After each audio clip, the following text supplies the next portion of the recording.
And all right, we should be ready to go. So yeah, again, this is the program Pluribus. I just downloaded all these hands, and if you guys have Poker Tracker as well, you can download these hands for free. And as I said, there's definitely, I think, a lot that we can learn from these hands here. You're going to see some plays that might look a little wacky, but again, I think that we'll probably end up looking at some hands that we can even run through Odin, and we might find out that we're seeing some pretty consistent play with what the solvers are telling us. So yeah, a lot we can learn from here. So we'll just get right into it.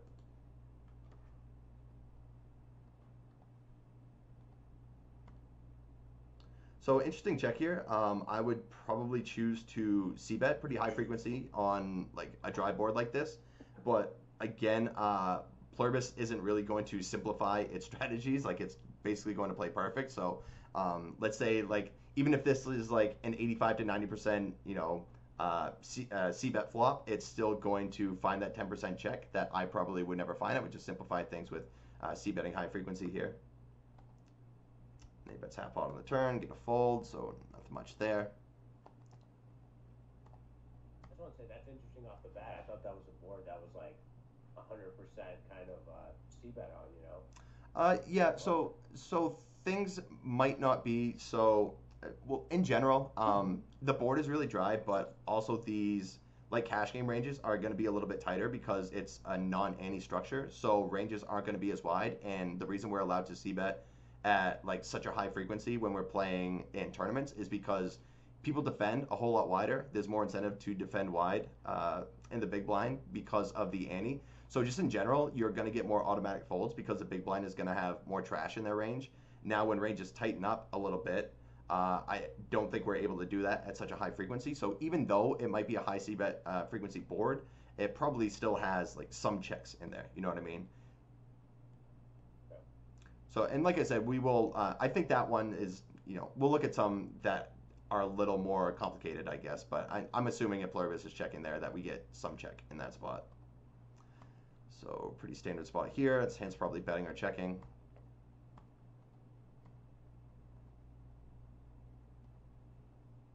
All right, so pretty standard stuff here. I think the lower the pairs that we have here, the more incentivized we are to bluff because well, they have less showdown value, or and yeah, they have less showdown value, obviously, against other hands. Even a hand like this, if we just check back, can like has decent equity. It can obviously like turn pairs and then can turn draws here as well. So I think a hand like threes kind of benefits a little bit more from just like betting and getting an automatic fold as opposed to like betting a hand like pocket nines or pocket eights here.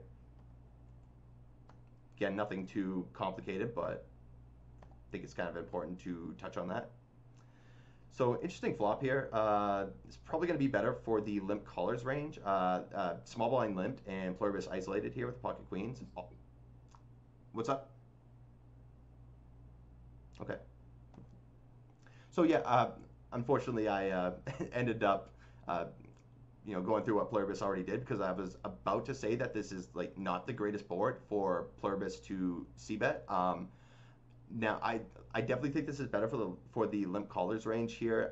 That being said, Pluribus is going to be more incentivized to like quote unquote slow play hands like queens through aces that need a little bit less protection on a board like this, and probably bet a little bit more with hands like ace eight, pocket nines, pocket tens. Things of that nature. So I would assume this hand definitely mixes, so I don't hate the check here at all. Checking twice, kind of crazy. This three's also not great. But that being said, I would probably mostly just decide to check here. I mean, decide to bet on the turn once checked to. Yeah.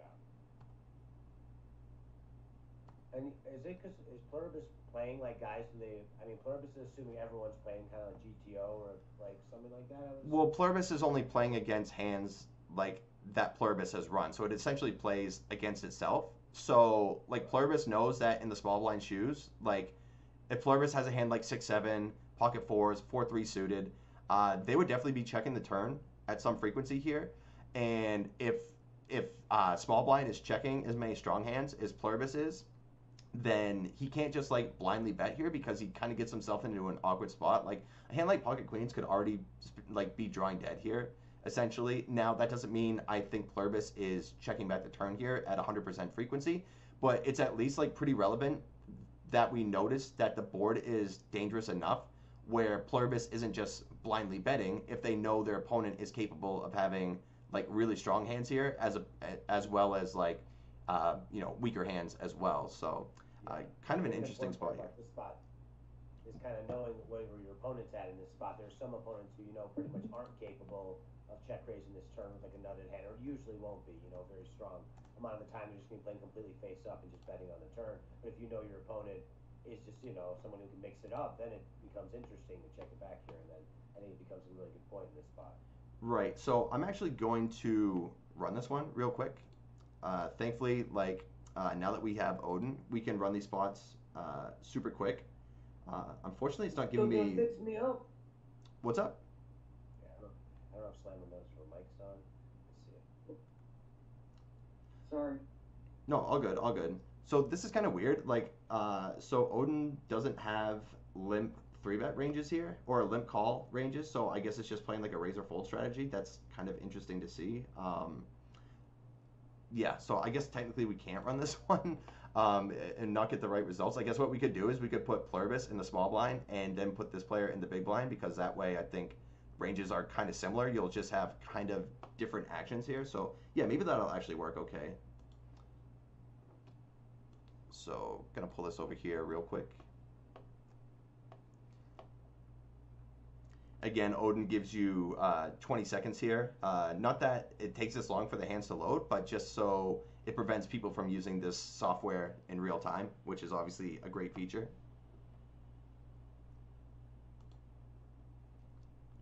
So I was going to say, so again, I wish I hadn't clicked this before we saw the results here, but this just kind of elaborates how bad of a board this is for the pre-flop openers range and how much better it is for the imposition range. Because we see an 85% check frequency here, which is obviously like a massive check frequency, and this just elaborates how bad this actual board texture is for Odin here. So obviously I think Odin would want to be doing more checking here with pocket queens out of position than in position. Just because in general you want to be doing a lot more, you want to be playing a little bit more cautiously while you're out of position, especially when you're super deep stacked on a board that's like really bad for you. So this is kind of good for us to be checking out here. And opponent had 10-9, decided to check back. Obviously this isn't going to be exactly what we saw before. I kind of just more so want to focus on how a hand like pocket queens plays on a board like this. Turn was the 3 of hearts.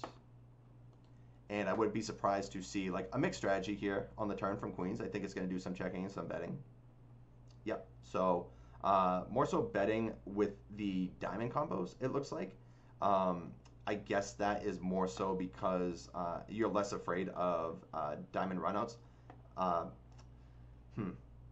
Yeah, I might be mixing that up actually. So in my eyes, I would actually be more incentivized to bet with like queen of hearts, queen of spades, because blocking the queen of diamonds, that means there's less flush draws that we're beating that are going to be calling us here. So yeah, I guess I'd have to look into that more. That's kind of nitpicky here anyway. But yeah, the bottom line is you can see that Odin is mixing checks and bets here.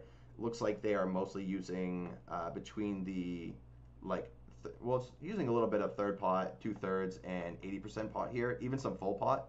But mostly not going much bigger than 80%. Either way, I decided to check here twice.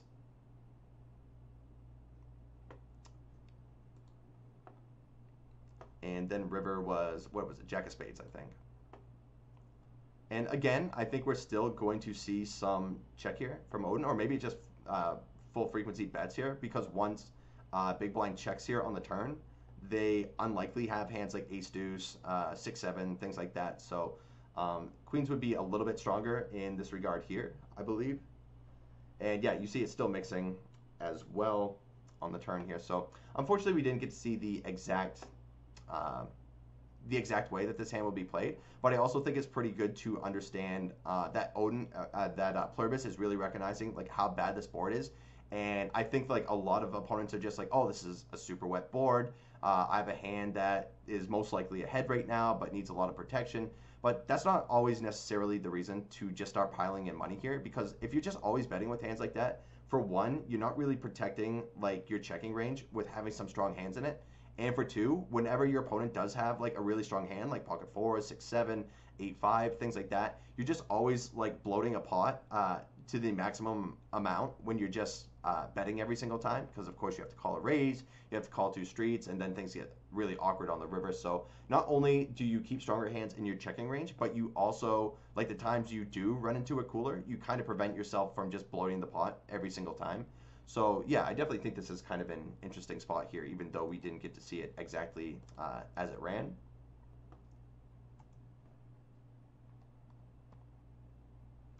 Four is a bit of a loose open here, but it's kind of whatever. I'm pretty sure this is like, there's no rake in this game, so people are going to be opening a little bit wider here anyway.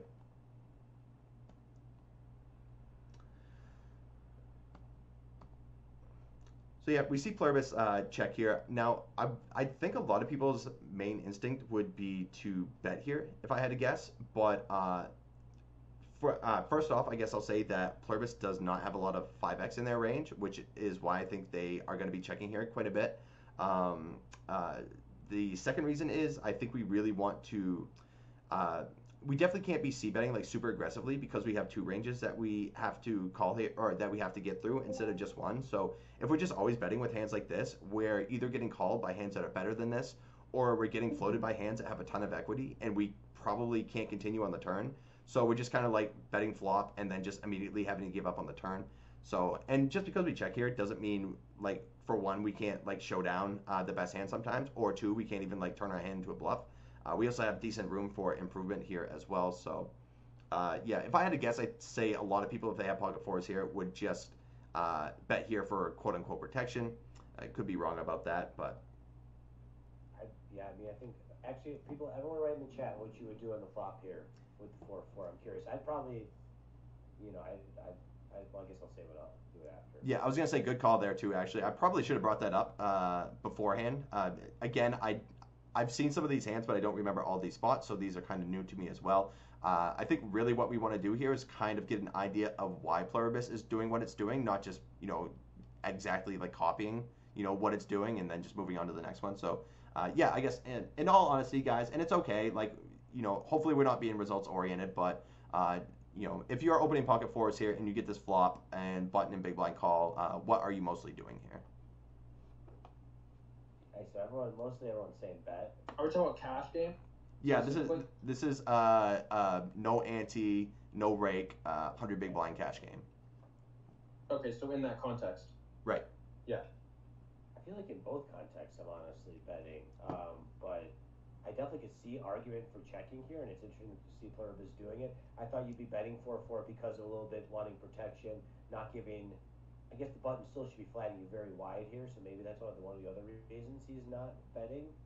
But it does seem like the type of board where you could put in like a little size bet, maybe like a half pot bet, and you know, I don't know, button should be folding maybe. I don't know if he's folding his king highs or not, so maybe that's why Pluribus isn't doing that. But it's interesting because obviously there's so many bad turns for you. You're going to lose the hand a lot in the turn if you let it get three ways. I think that's what you just said right there. I think is a big reason why it ends up checking here, because yeah, the hand is likely good now, but anything like even at half pot, like Mr. Blue can float a hand like King Jack with the two overs and backdoor flush draw, and then you just have so many turns. I mean, this is obviously one of the best turns Pluribus can have, but there's just going to be so many turns where you're just absolutely lost and you're still playing the hand out of position, which also sucks. So you just having to basically go into defensive mode, and you're just going to be kind of lost and more than likely just going to have to fold to any kind of aggression. So it's more so what we're trying to focus on here is recognizing which boards are good for us, and not necessarily just playing the hand for, you know, what's best for the hand, but what we want to do with most of our range. And yeah, I will say there are reasons, because it's obviously great if we can just get auto folds here with pocket fours, but it's also not a hand like we want to be putting in like a ton of money with. It's also going to require a pretty big bet for pocket fours not to get floated by hands like King Jack with the backdoor, or even Queen 9 with the backdoor here. So between that and then this hand just kind of playing poorly, like if you do get called on future streets, I kind of like the check for the most part, but also wouldn't be surprised if there is a little bit of bet here too. There's obviously some incentive for betting. Yeah, I was going to say, like, what percentage, I wonder, what is the betting range? Pretty low frequency, if I had to guess. Betting like, yeah. what like in terms of betting, let's say 2/3 pot or something, Hmm. something like that where you could get a king jack to fold. I know that's probably bloating the pot a little bit too much, but I'm curious if that's just really out of line, or if that's something maybe occasionally that can be worked in, or are you purely going like half pot or smaller when you're betting here, or are you not betting here? I guess So yeah, good question. so if you're betting like third pot here, you're not really gonna get folds from almost anything, like on a board like this. That I mean, people are just gonna be able to float like two overs and backdoor straight draws, flush draws so easily. So if you are hoping to get folds with fours here, I would assume you at least need to go like half pot or bigger. But then the flip side is that you're putting in a lot of money with a hand that isn't necessarily that great. And the flip side is to this as well, since this is like a no ante. Well, I guess this is no rake, so ranges can be a little bit wider. But in general, in cash games, ranges are going to be a lot tighter than they'll be if we're playing tournaments because there's no ante to play in here. So there's no incentive to be kind of playing a wider range. So not only is pocket fours like not doing great here, but it's also playing against like relatively tighter ranges than we're used to seeing in like a rate or an ante like tournament situation. You know what I mean? So I think that also goes into play why you see a little bit more defensive play here with a hand like pocket fours. In tournaments, are you betting here? Let's say like with the 2/3 pot frequency sometimes, or are you just mostly you think checking in the spot? Or maybe you said that already, but I think I missed it. Um, I probably wouldn't go 2/3. If I bet, I probably wouldn't go any bigger than half pot. Now there is a little bit more reason to start putting in money at like 20 to 30 big blinds because it's kind of easier to go broke with hands like this. But at 100 big blinds, with stacks are so deep, and you're just like always bloating a pot like this with a hand like pocket fours, you're just gonna be putting in money bad so often. And not only that, but even if hands like King Jack end up floating you here, on a lot of turns, you're just going to be lost unless you turn a turn card like this specifically, where you have pick up a little more equity. But like, let's say, for example, the turns like the nine of diamonds here, and you bet 2/3, and the button calls you. Like, what are you doing in the spot? Like, your hand's probably not good enough to bet. I'd be surprised to even know. Like, I feel pretty uncomfortable check calling versus a bet. So you're just so lost on future streets, I think, when you're just putting in money with a hand like this, where the only thing you're thinking is like, oh, I need to put in money. It's nice to take the pot down here now. So yeah, I think it's kind of important to look at how this hand plays on future streets as well as to how tight these pre-flop defending strategies are between the king jack and the queen nine. So yeah, definitely an interesting spot here. Obviously an easy call up with fours. I don't think there's really much need for raising here. I mean, this hand's good enough to call, probably not good enough to raise. And so we can call by everybody here. I think I remember this hand here, actually. I think Pluribus actually bets, which is kind of Blade. Basically, right now, I think Pluribus is saying that it doesn't have, probably when it faces a bet and a call, it likely is not the best hand right now. Also, this ace is probably better for Pluribus than it is for these other two ranges. The flip side is, so let's say if this was the ace of clubs on the river, we might see a bit of a bigger bet here from Pluribus, but the fact that the diamonds get in here, I think it realizes that, like, yeah, Pluribus might have more ace-x here than the rest of them, but there's also flushes out there too. There's also 5x. So Pluribus recognizes that its hand is probably not good enough to show down, although, well, I was going to say although it is here, but other guys are flush. But it also recognizes that its blockers aren't necessarily very good getting to the river, because it is likely that at least one of these players was either betting or calling with a flush draw. So I think this is why you see a bit of a smaller size here. And the king jack just calls. Because I feel like a lot of the buttons range is a flush draw here, like a pretty good amount of it, but I'm sure there are like, some hands you could have like some kind of 6x's, maybe like a 6-7 suited, or trying to think of other hands like I wonder what hands Pluribus is trying to get to fold here. Is it more about Pluribus's holding? So or that it doesn't have much showdown value?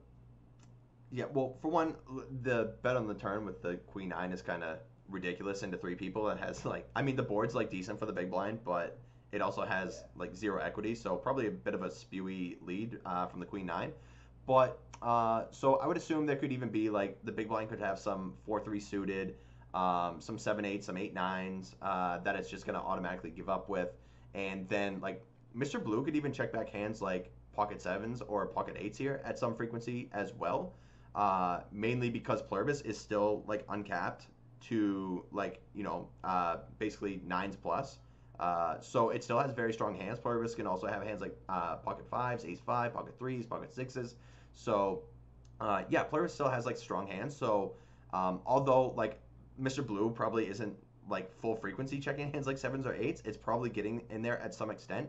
And when you're playing against players who are capable of like checking back or checking with some really strong hands, you can't just blindly be putting in money with a hand that like yes it's likely to be good and needs a lot of protection, but if you're just putting it in all the time, then Pluribus is still going to have hands like better than sevens and eights here. So it also would disguise Mr. Blue's range here as well. So not going to get too much into that. I know I'm kind of going off here, but this is the main thing I'm trying to get you guys to see is that just because a hand like requires a lot of protection and can get value and is likely the best hand, they don't always want to be putting in money, especially when they're playing against players who are capable of trapping some stronger hands here as well, and not just playing more of a like face-up strategy where they just bet when they have hands that are have decent equity. So yeah, one thing I'm sure you guys have noticed with studying the solvers, the Odin, is like out of position plays a lot more passively, even when they hit cards a lot of the time.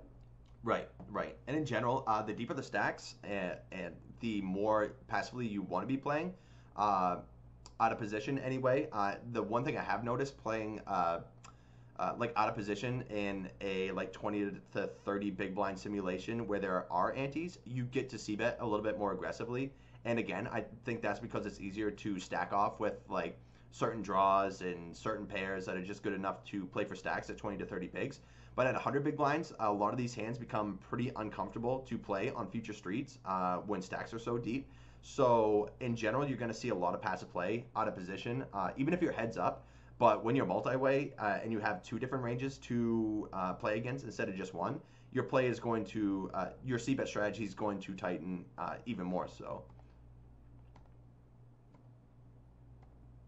Standard here, I think Pluribus is mostly calling here.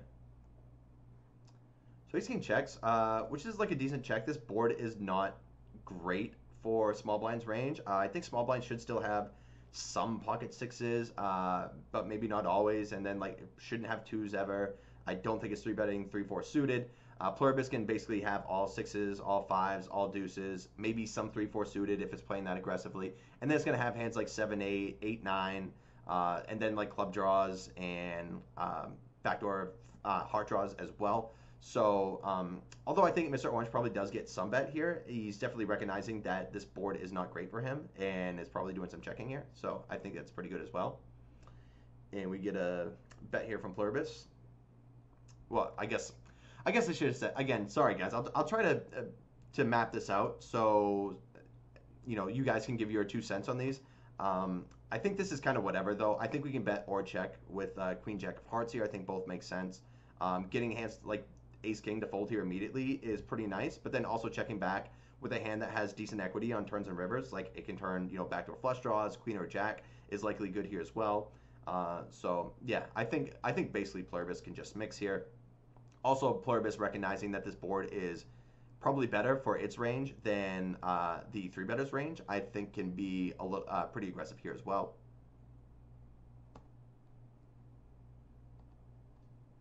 Did Ace King just fold there? Yeah, yeah.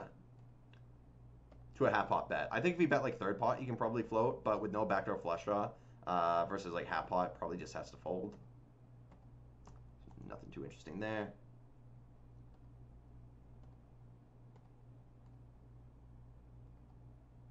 It's a bit of a loose call, I think, from Pluribus. And again, Pluribus is probably structured so it's playing in a non-raked environment, which means its pre-flop strategies are going to kind of differ from, like, if you guys have ever studied cash game charts, a lot of them are constructed in a way that they recognize that you're playing in high rake environments.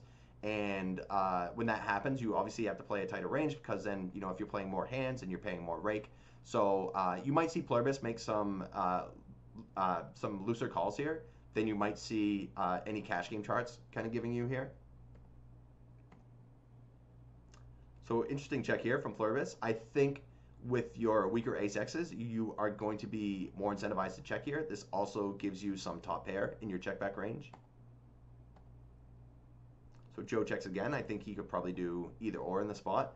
Pluribus again going for the check, probably recognizing that the hijack is still uncapped, and also this king is not great for Pluribus's range either. And just checks back here on the river actually.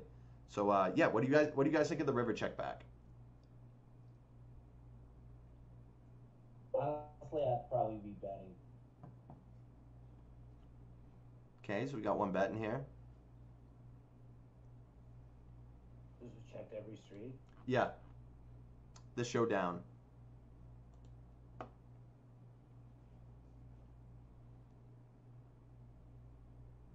mean, definitely seems like Joe's range could be uncapped here. Joe's range is uncapped. Is the main thing.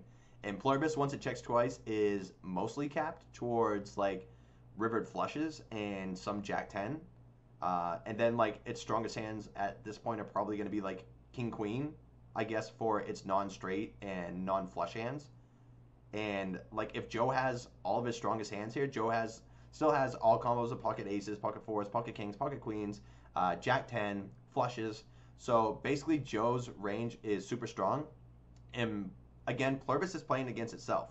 So Pluribus is basically capable. It's saying that I'm capable of having all these strong hands while also realizing that like if Pluribus bets and gets raised, it basically has to fold because its blockers kind of suck. But if it checks back, it's likely going to have the best hand here. But I think it's basically saying that the risk reward feature isn't like super great here, and also recognizing that Joe is uncapped here to having like, you know, trips and flushes and straights here. So again, when you're playing against people who are playing a little bit more face up, I think you can just bet this river and not have to really worry so much about getting check raise here. But this is kind of what you see when you play against stronger players who are capable of checking three streets with stronger hands. Now, obviously in this spot, like, you know, Pluribus has the best hand. It just shows down. It could have won a bet at some point here, but I don't think that's really the main thing that we want to look at here. I think it's more important for us to recognize that Pluribus knows that its range is definitely more on the cap side. Like it's essentially capped to backdoor rivered flushes, king queen, and some jack 10. But then Joe has all those hands as well as like aces, kings, queens, pocket fours. So basically Pluribus recognizes that Joe's range on this board and this run out, as the way the hand played, is much stronger than Pluribus's. And Pluribus would rather just check and try to show down here, as opposed to like bet here on the river, try to get hero by king. It's even unlikely that its ace is good here, because Joe, for whatever reason, can still be checking back a hand like ace 10 of hearts here. You know what I mean? And just check call, and then he's betting a street where he's just gonna lose here. So I think it's also like the other thing is, does he think he's gonna get called by a king? Like if Joe has a hand like king 9 of clubs, does he call versus like 450 chips here on the river? I'm not sure. It has pretty bad blockers to like Pluribus's good hands here. So I think also recognizing like what better hands is getting called by is kind of another feature going in here. So let's say you're playing very face-up opponents. Are you betting the turn here or the river? I'm assuming it's kind of like a one-street bet type spot. Are you betting the turn or river? It's kind of what it feels like. I think you essentially just pick either or. Like if I'm betting the turn, I'm most likely checking back a lot of rivers here. Like unless the rivers, saying it doesn't improve us. Okay, so say Joe checks on the turn, and we bet like 400 on the turn, and Joe calls, and the river comes like the 7 of diamonds, which is a pretty clean card, unlikely to change anything. I don't know if we get another bet there, because technically, like I said, Joe can still have hands like ace 10, ace 9, ace 8, that are just one pair hands that are still beating us here pretty much. So I would probably only play it for one street if I had to guess. And again, this is just us needing to be more cautious when we are playing against tighter ranges, and we're also playing like super deep stack poker here, because we just bet 400. Joe could like check raise like 3K here, and then like, what are we doing here with ace 6? We probably just have to fold every single time. But then if we check, like yeah, there's a chance that we have the best hand, but then like we also know that there's no chance that we can ever call a check raise here on the river. So even if Joe has a hand like Queen Jack with the Queen of Spades and just decides to check raise here, like we're kind of fucked because we can never call, and then we're having to fold what's potentially the best hand in a spot where if we just check, we would have just won the hand. So this is actually a really interesting spot. I might just pull this up on an Odin here as well. If you guys want to check this one out anyway, we can move on if you don't. We did talk quite a bit about it, so I don't think there's maybe a whole lot more that Odin's going to show us. So yeah, just want to kind of get through a few more hands. Probably not. Yeah, let's not Odin. So Yeah. let's keep going. But that was definitely an interesting spot, and this is like one of the biggest reasons that I think we can learn a lot from Pluribus. Now, I think this is mainly going to help you learn basically how to play against like really strong players who are protecting their ranges. But that doesn't necessarily say that we still don't have a lot of things that we can learn from Pluribus that we can put into our everyday games. Like we're playing $5 tournaments, $10 tournaments, we're playing 50 NL cash games. Like there's still stuff that can be learned, and it's great. But it's also like nice to know what we want to be doing as a general guideline, and then kind of adjust our strategy depending on what type of opponents we're playing. Like for that last example, like we were playing, I might find a bet with a6, whereas if I'm playing it against a really strong player, I'll probably be happy to just show down a hand in that spot. So I think Kurt, we'll focus on here too is let's give like if you're playing opponents who you think play face up, what you would do. Not only if like Pluribus versus Pluribus, let's kind of like do that in every spot so it could feel maybe a little bit more relevant for people's games too, because you know what I mean. Well, it's good kind of sharing both of those. yeah, for sure. And again, like Pluribus is only playing hands in a way that it plays against itself, because that's how it kind of gets all of its experience, all of its information, just constantly running hands against itself. But Pluribus is playing against 5 real life opponents here. Like these are people that Pluribus is playing against. So yeah, a lot of them probably are stronger players. Obviously, some of them probably aren't as strong as others, but they are humans as well. So Pluribus is only taking strategies based on what it would do, but it's still like playing against actual people, which I still think is still relevant. But what we can do, I think what you were saying, Steve, is like, okay, we see what we can learn from Pluribus, but like let's say we're playing against weaker players who probably aren't protecting those ranges as well. Maybe we can say, okay, like we might do this against strong players, but we could vary our play to do this against other players, Yeah, let's do that. Okay. Fairly standard.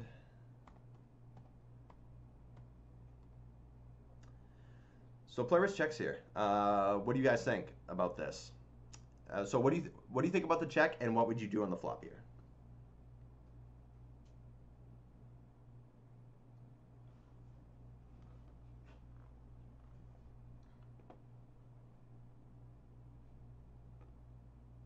Got one check in here.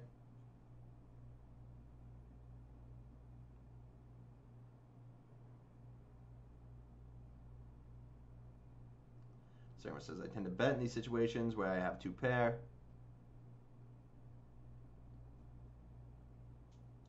That's a move getting in here.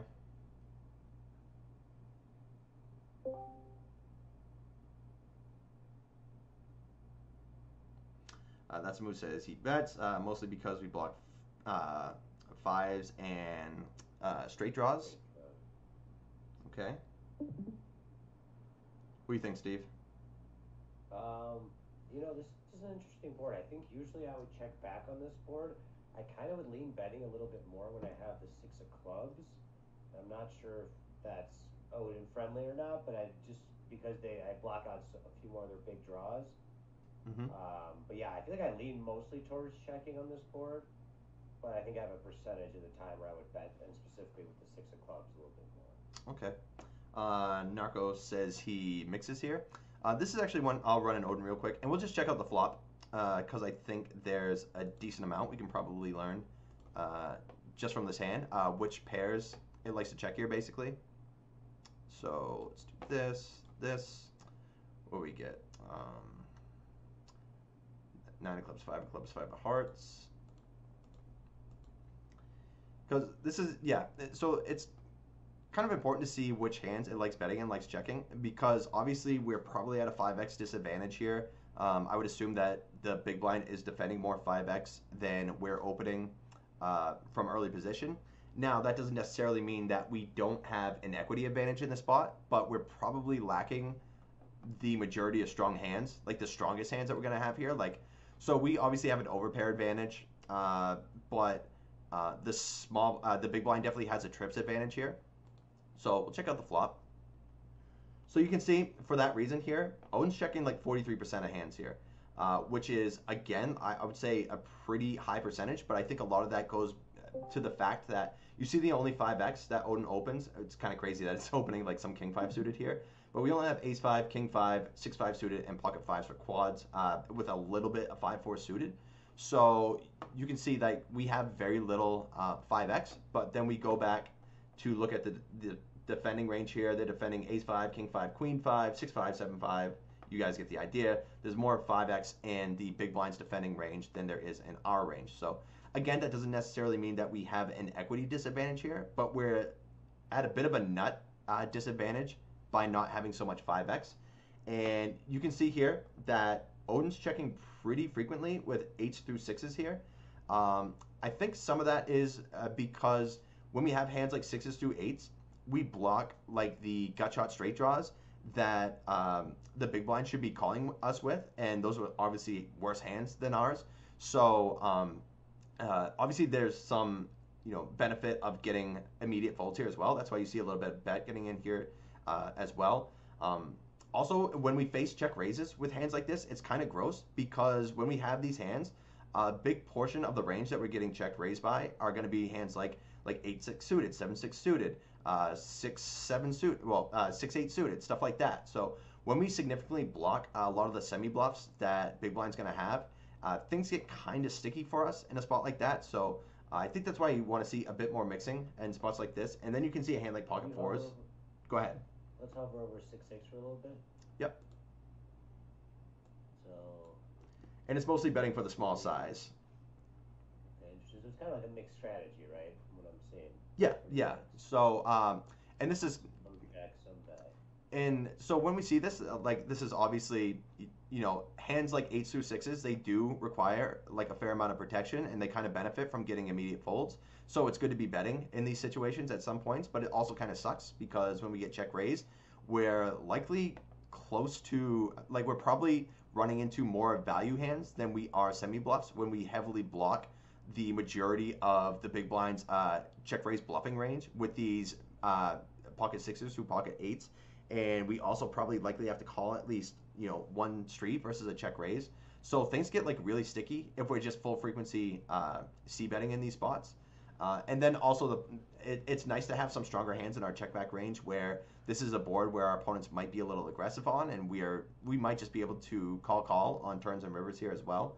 And then also when we check, hands like 6s through 8s can pick up equity if a hand like a card like a 6, 7, or 8 comes up on the turn. So so it's between that and the fact that we want to be mixing up our play when we're kind of at a nut disadvantage, but not necessarily just checking every single time because of that.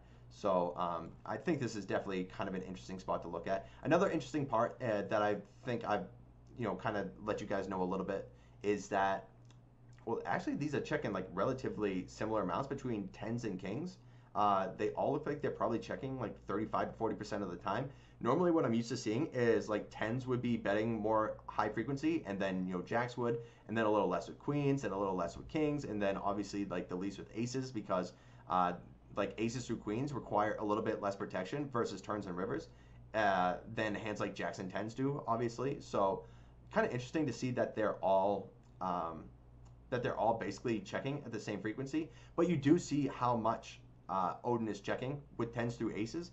I don't know if you guys are working in this many checks on boards like this, but I think this is pretty relevant information to be looking at here. And if you guys are looking to balance your play a little bit here, I think this is definitely valuable information to be picking up on.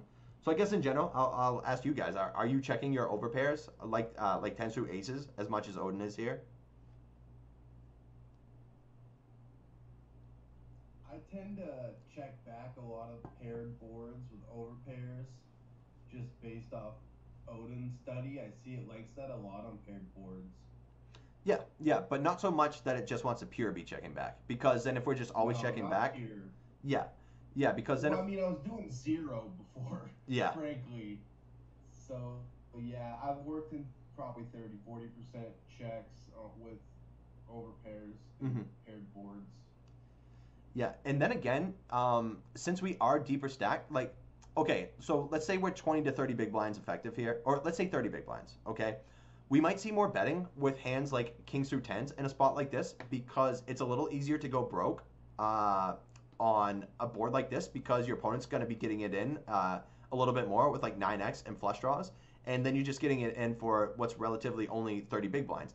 Now at 100 big blinds, if you're just betting here all the time and you know you have a 5x disadvantage here, if you're just betting like aces through tens every single time, then you're just going to be bloating the pot the times, like way too often, the times when your opponent has like 5x or pocket nines or even like decent draws here that could eventually get there on turns and rivers. So it's basically like not setting itself up to get stacked every single time when your opponent has like a stronger hand than these overpairs here.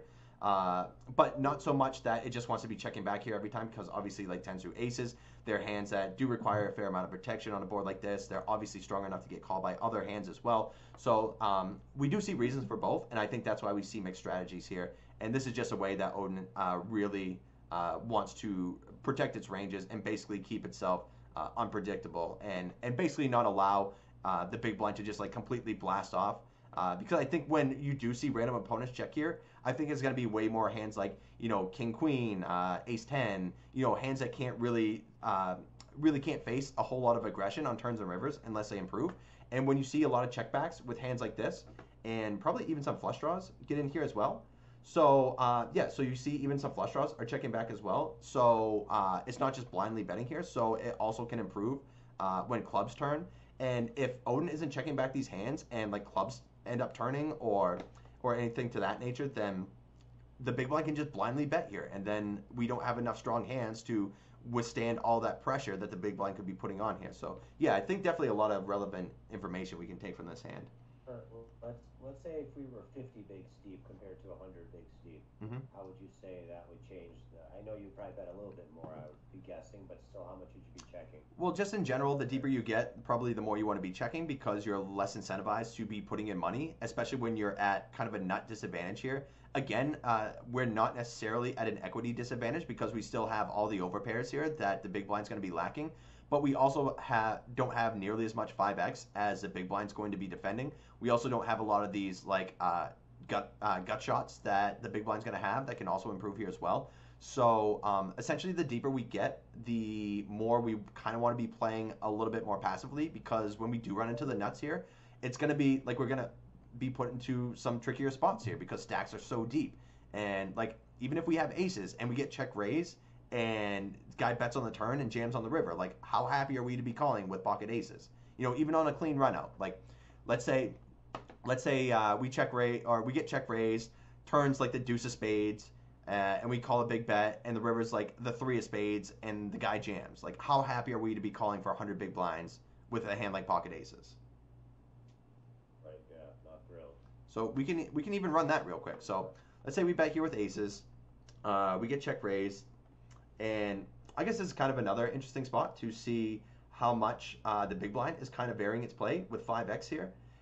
So this essentially means that when they check call, they put some really strong hands in the range as well. So I think a lot of people will just kind of automatically check raise any 5x here because they're like, okay, I have a 5x advantage here. I'm going to play my 5x very aggressively here. So they just want a pure check raise. Like that's fine and good, and that's part of it as well. But also when you're playing against like really aggressive opponents who are like going to find not only enough bluffs, but enough like thin value bets where they're just going to blast off, you also put some stronger hands in your check calling range that can withstand aggression. And also you can have an opponent like who c-bets here, and let's say you just check call. In this guy's mindset, he can be like, oh, if he had a 5, he would raise here every time. So like my aces are always good. So then you kind of get your opponent like putting in a ton of money here when he just thinks he always has the nuts, when you actually do have some 5x in your range here. So let's say how often are you guys check raising your 5x versus a small c-bet in this spot?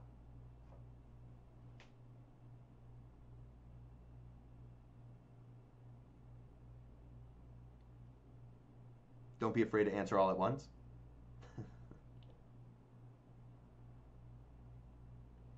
That's a move. Says he's check raising a lot.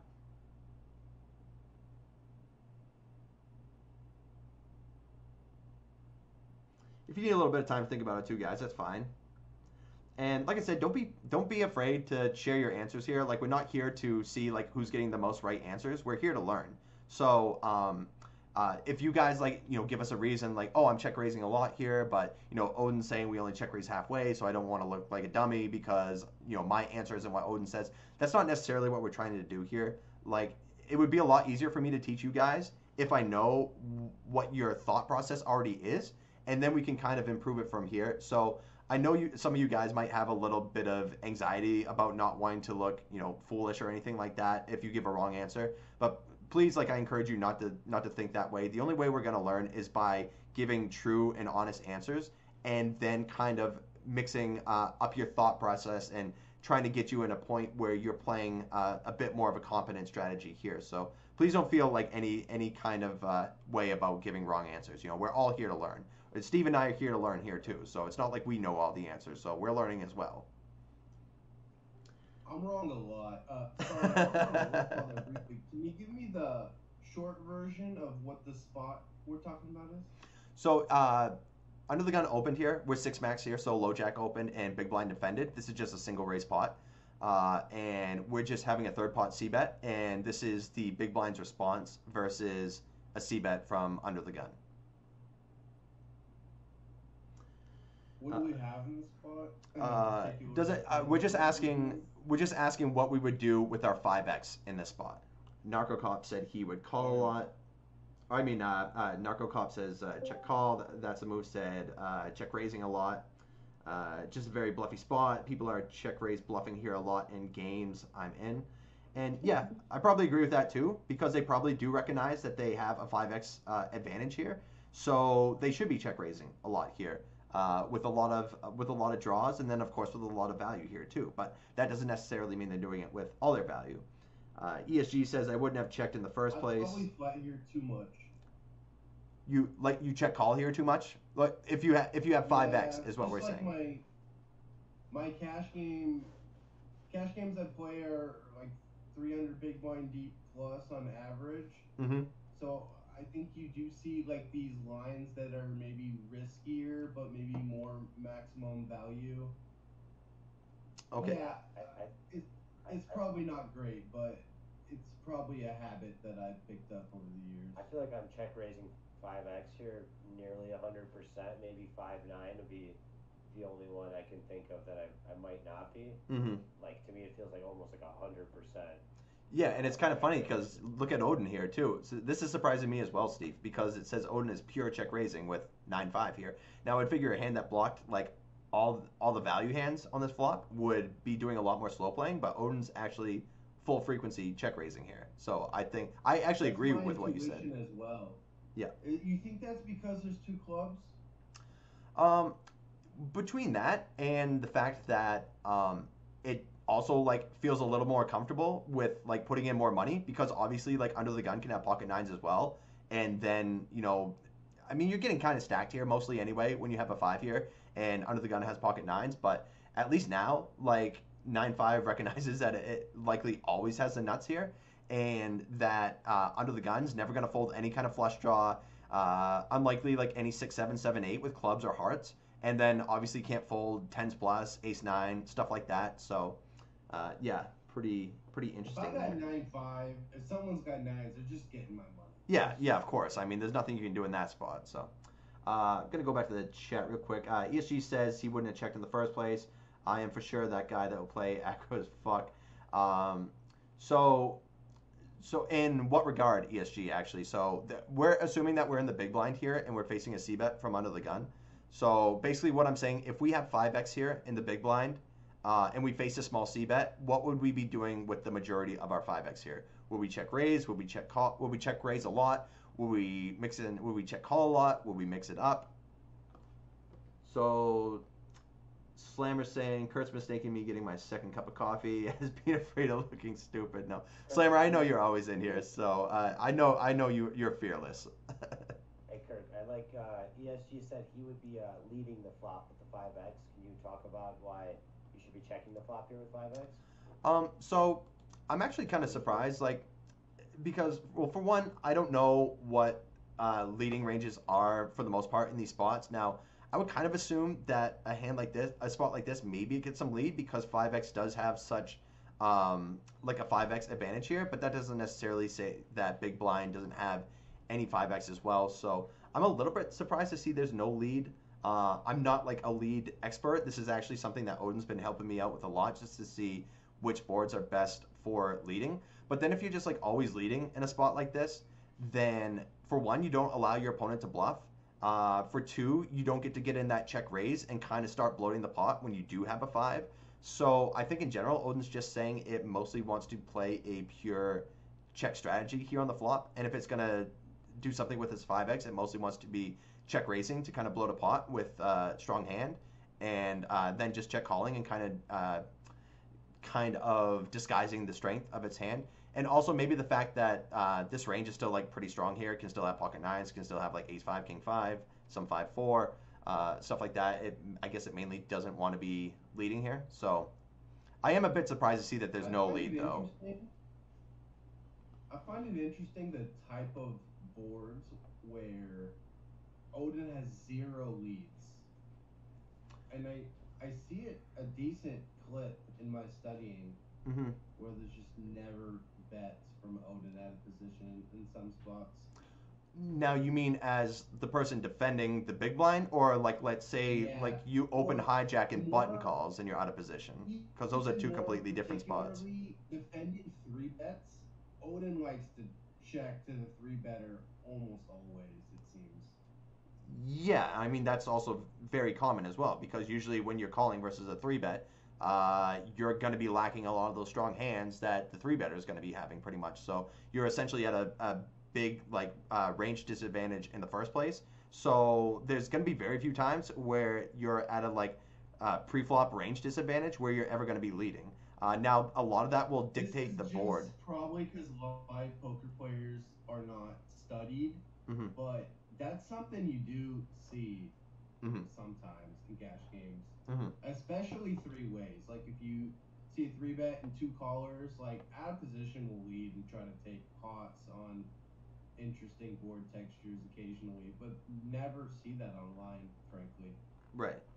Yeah, and you're probably right there because, like you say, a lot of people are just kind of playing their hands rather than like understanding, what's in under the guns range and what's in the big blinds range, and like what strategies are best to use here. And that's why we study.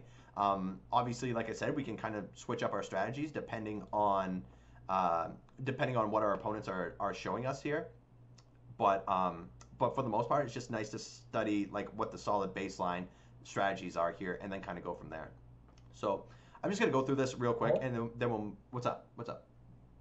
Real quick, I've noticed a lot, like in 55s and under, like in spots like this where I'm check calling, I tend to lead like a lot of turns here, like for the big blind. Yep. And I'll make it like a blockish type of a bet lead, and I get raised like so damn often with like trash, like absolutely nothing. Do you know that you're getting raised with trash? Like, do they show you or? Yeah, we'll end up in show because I'll call and then I'll check the river and they'll blast and I'll just call and they'll have like ace highs. Even sometimes they like overvalue like over pairs here, like 10s when you lead. So they kind of, I don't know what it is.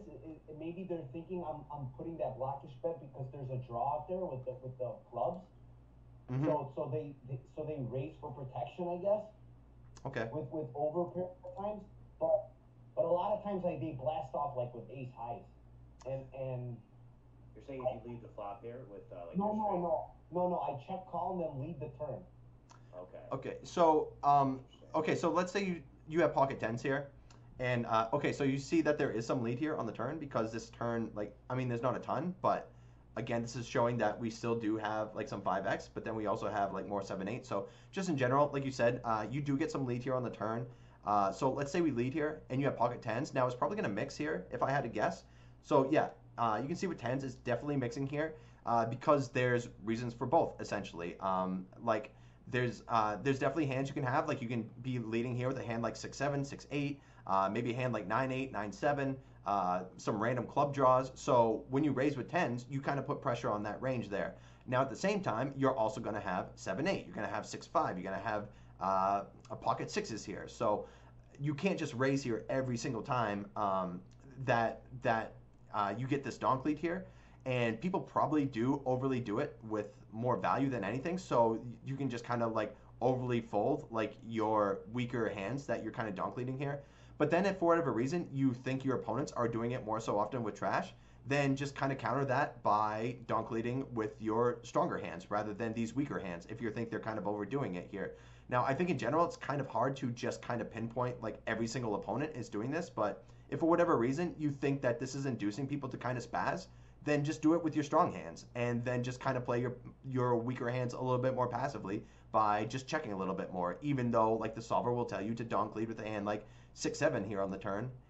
Just don't do that, pretty much, I guess. So it also likes 10-7 a lot, unless I misread that on yeah. the turn. Yep. So that's interesting. Yeah. So and the other thing is here too, like obviously you have 10 high, so it's kind of a win here if you get a fold with only 10 high here. And again, it's kind of recognizing that this turn is pretty decent for its range here. So that's why you see it leading. And obviously, like I said, it's great to get a fold with 10 high. But then also this is a hand that if you do get raised, it can easily call a check raise.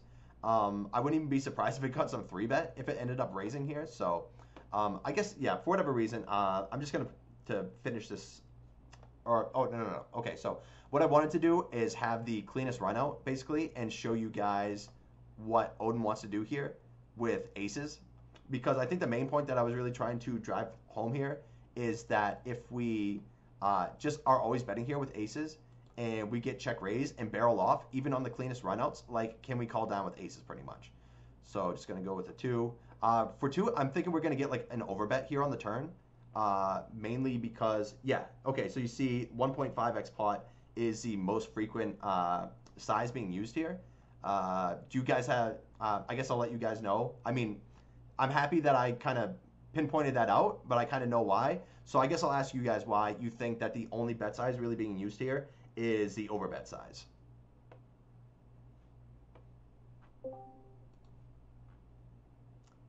And I guess the other point is what I'll say, if you guys are... I don't know, but I can make a guess if you want me to. Okay, and I guess the other thing I would say is, if you're going to bet here on the turn, what size would you use? Yeah, honestly, I would never go 1.5, but apparently it's wrong. But my guess is that his range is basically, the not the big blind, but the caller. His range is kind of capped to like draws and over pairs, which are probably most likely not going to fold a turn. So he's trying to get max value, I guess, and trying to bloat the pot. Yeah, actually, that's a pretty good answer, I would say, for the most part. Go ahead. Well, go ahead, Kenny, and then I'll go after you. No, I was just gonna make an observation that I love that it's blasting 3-4 suited here. Yeah. Okay. Yeah, it's pretty baller for sure, I would say. Gora says he'd likely bet half pot to 3/4 pot. Yeah, we're talking.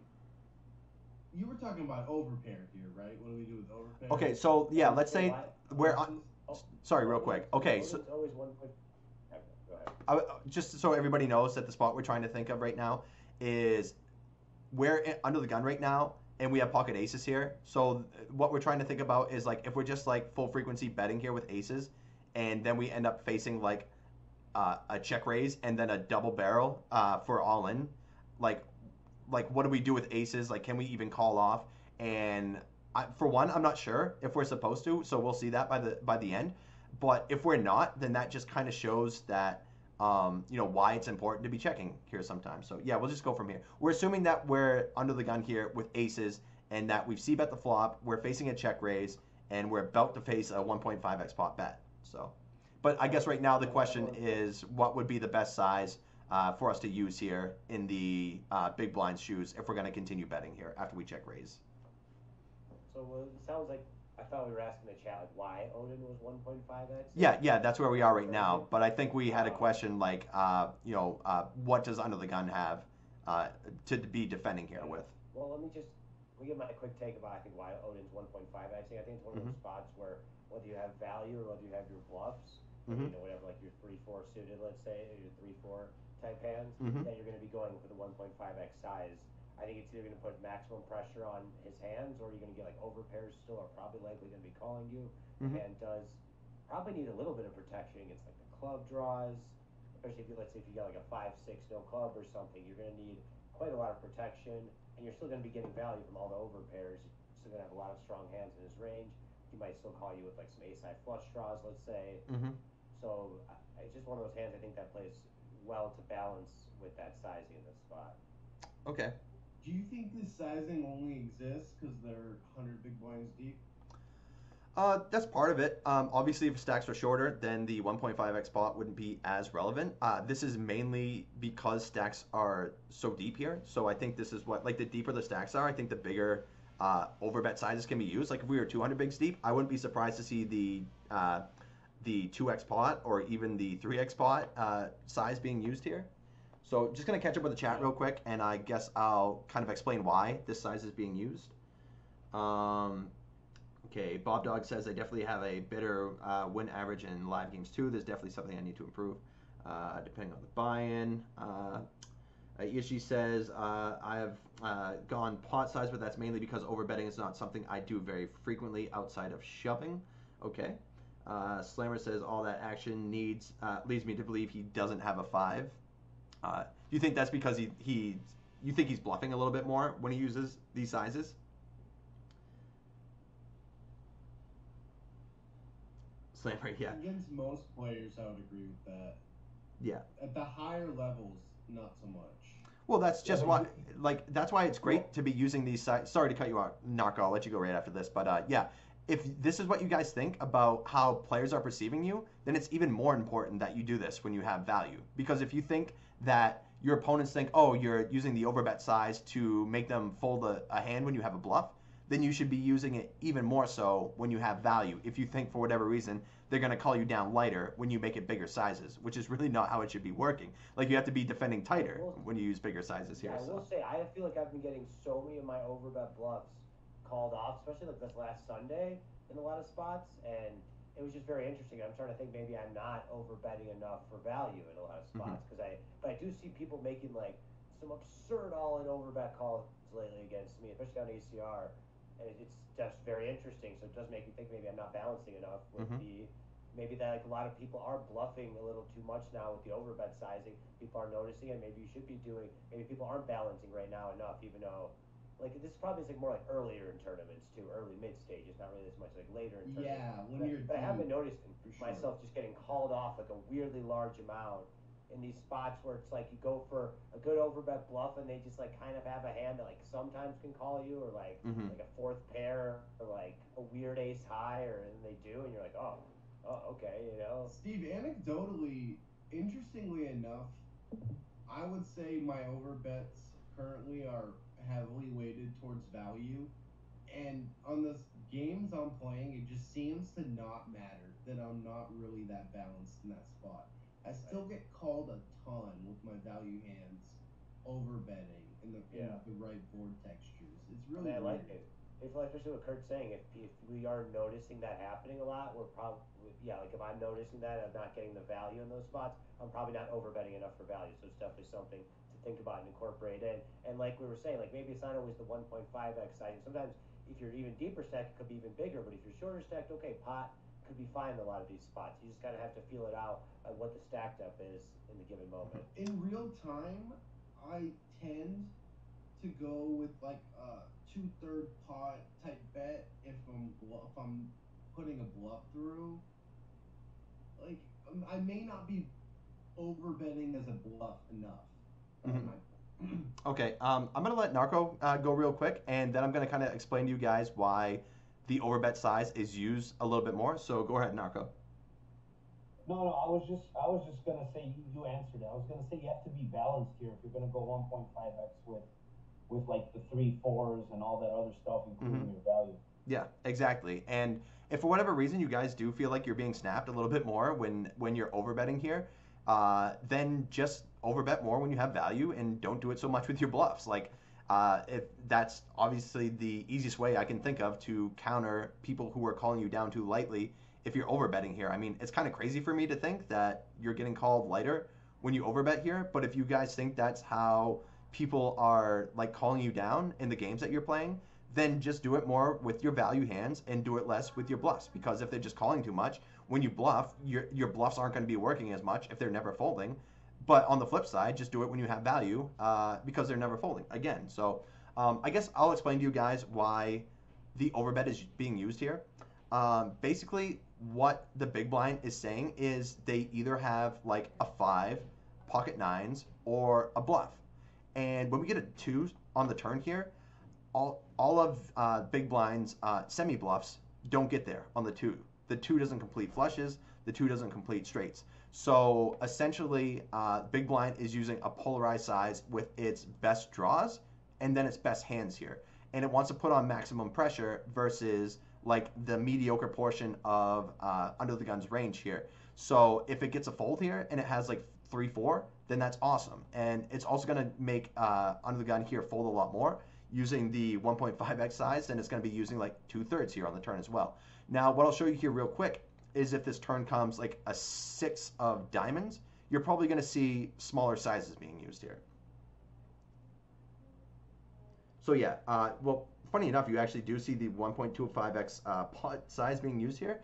This is a little surprising to me because I figured that it might size down here a little bit more once like the 7-8 here fills in here, obviously. So now I'm going to look at the 6 of clubs real quick, and then we'll just kind of move on to these pluribus spots. I think we might see more small betting here when the club comes.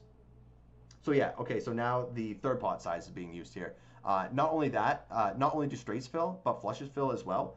So this essentially says that like 5x isn't as strong as it was before. So like, yeah, big blind can still be ahead here, but there's also hands that it's losing to. Like under the gun will have 7-8, they'll have flushes, pocket nines, yada yada yada. But it's still good enough to be betting here, so it does size down a little bit, but you don't see all of those like massive sizes being used here. So I'm just gonna like wrap this up here real quickly.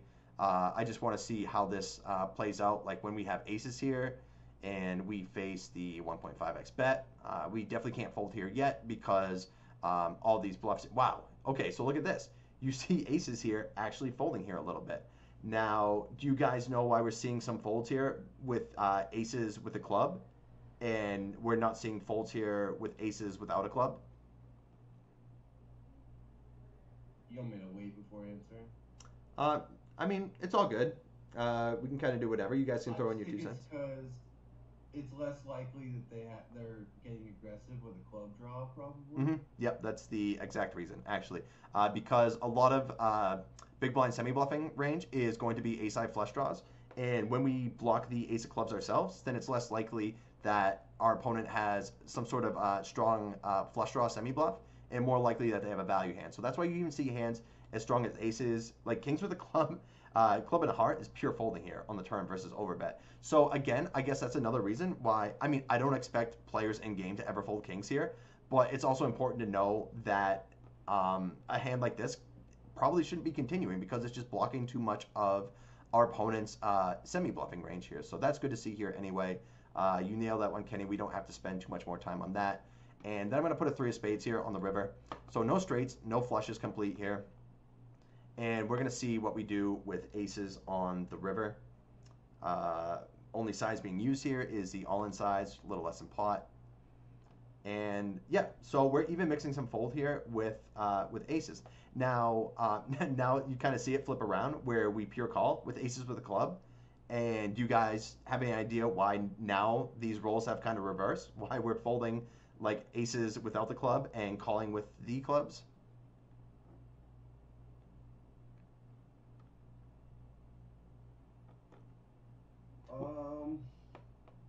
My take on it is probably, yeah, I'm not exactly sure. I just feel like I'm probably calling here. I'm not sure. In real time, I'm quantifying the thought process here.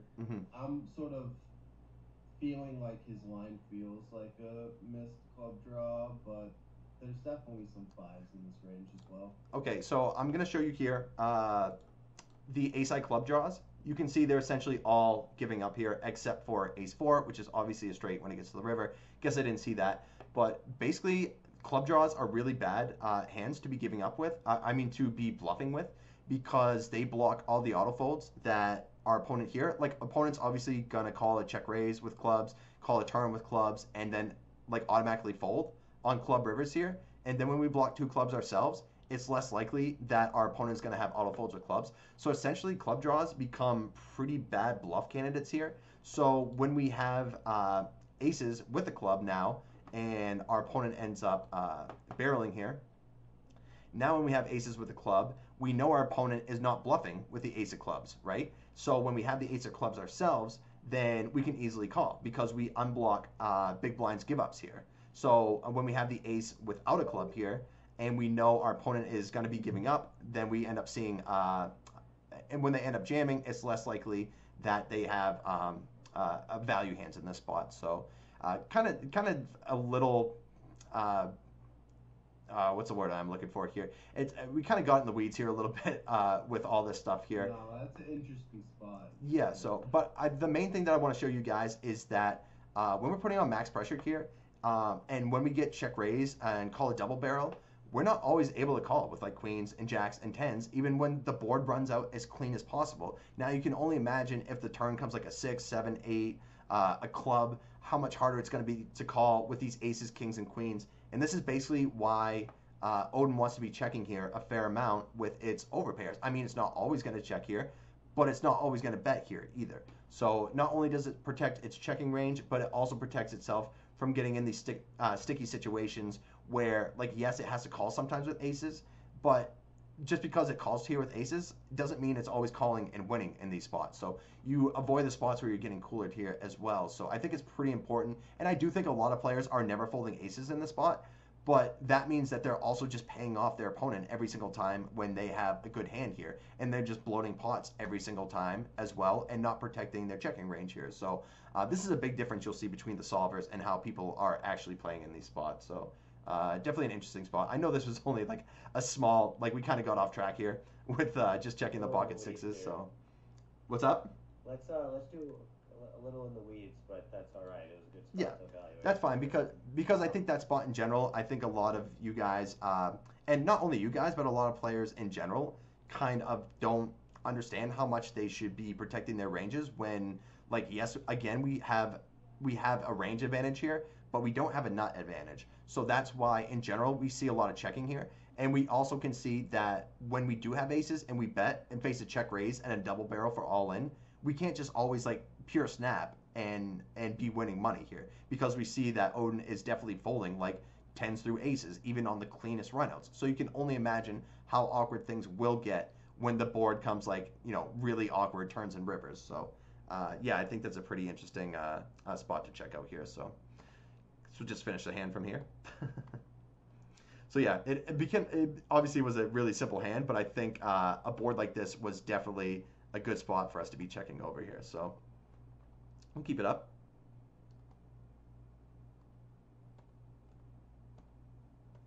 Okay, pretty standard there. Or Kenny, I got to bounce out in about 5. All right, cool. Yeah, we'll probably go around then. Yeah, we'll be all set. Kenny will be here. If you need. Okay. So okay, so this is a limp pot. Pluribus ends up betting here. Okay, so he gets check raise. I thought Pluribus was in the small blind. Doesn't matter. He can't continue anyway.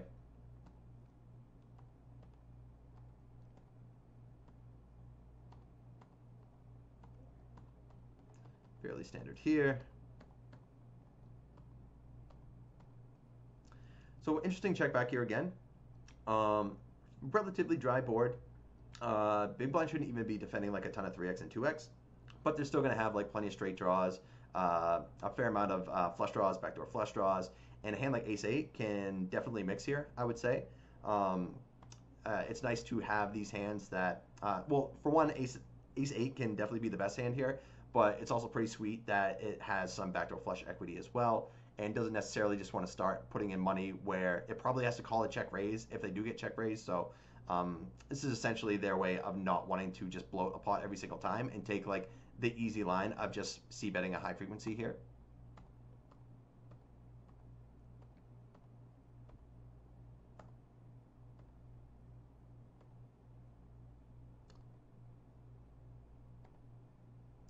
Interesting spot here. Yeah, what do you guys, for one, what do you think about Mr. Blue's turn bet, and what are you doing in Pluribus's shoes with two pair here?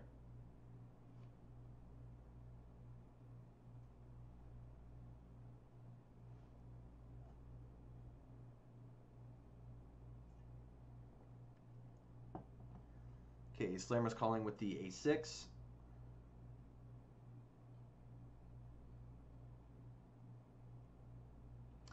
Slammer's always playing trappy. Preacher says same move, re-raise because he might have a draw. Yeah, that's true for sure.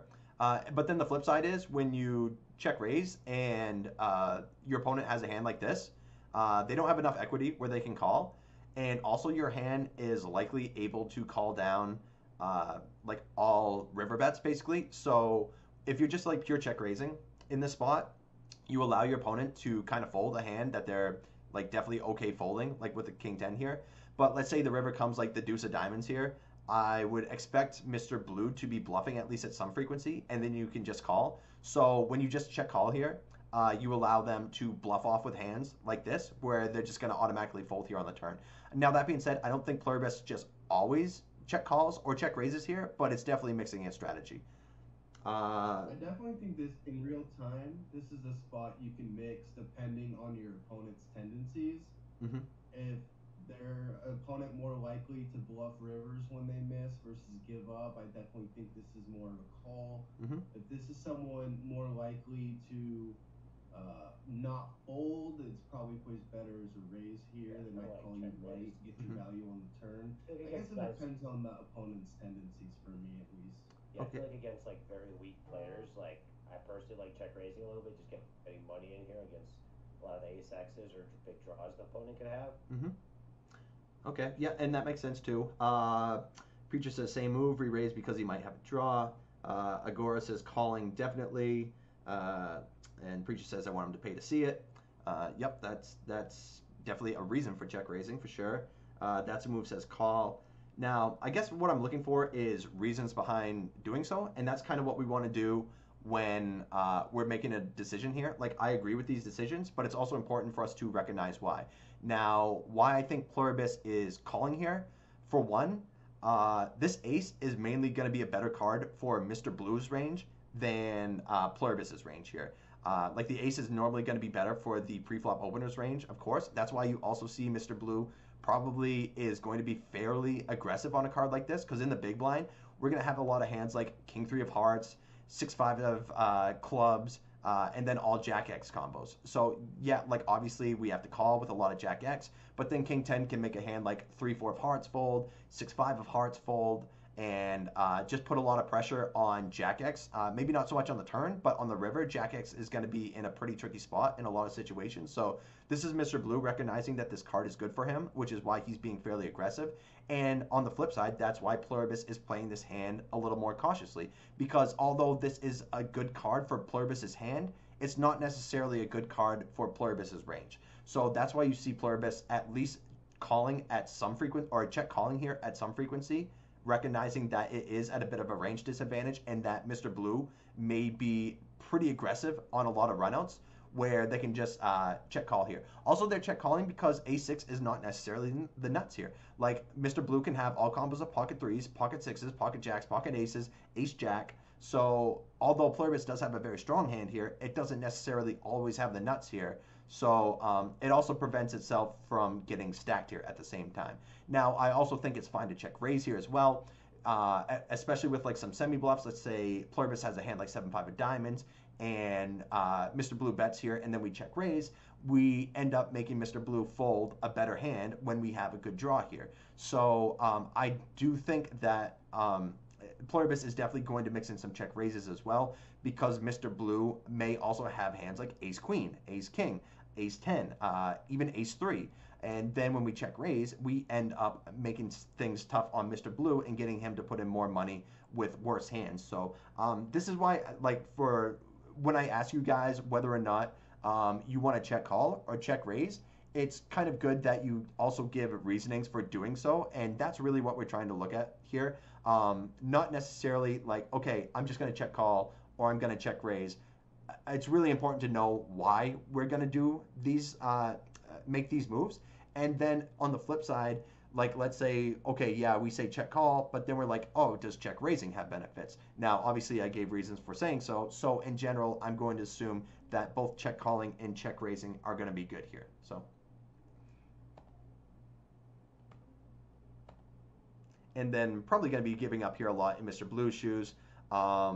If, let's say, if Pluribus has a hand like 6-5 of diamonds, okay, oh, what was I looking for? Oh, yeah, so it's less like, no, 6-5 of diamonds is a bad example. So Pluribus is going to have a lot of Jack X here too. So I think it's a decent give up for Mr. Blue. Like, Pluribus is mainly going to have hands like Jack X that are never folding, and even some like Ace 3, Ace 6 that are probably going to have a hard time folding as well. So just going to be a hard card for Mr. Blue to end up bluffing. He's also going to have hands that are going to be better bluff candidates here. Like, let's say Pluribus has a hand like King 9. Like, Mr. Blue can check back and sometimes show down the winner. So there is some benefit. Like, it's still rare that Mr. Blue is going to show down the best hand here, but it's not impossible. So that's why we want to see, like, Mr. Blue is going to check back a hand like this, and then maybe bluff a little bit more with a hand like 5-4, 7-5, hands that basically have zero showdown. We'll end up bluffing here, even though the board's kind of shit for bluffing. It also notices that it has no chance of winning at showdown with hands like 5-4 and 7-5. So interesting spot here.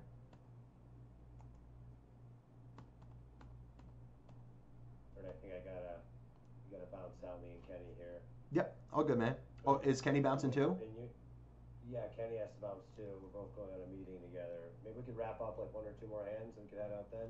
Yeah, sure. I guess we've been going for an hour and a half anyway, so we'll just do 1 or 2 more, or whenever you guys get a bounce, and then I'll just take questions at the end from everybody. Okay. Yeah, I'll try to stay for a little bit more. The guy's not answering. We're going to a meeting with. So. All right. Yeah, cool. Just let me know how much time you guys have, and then you can bounce whenever. So. Okay.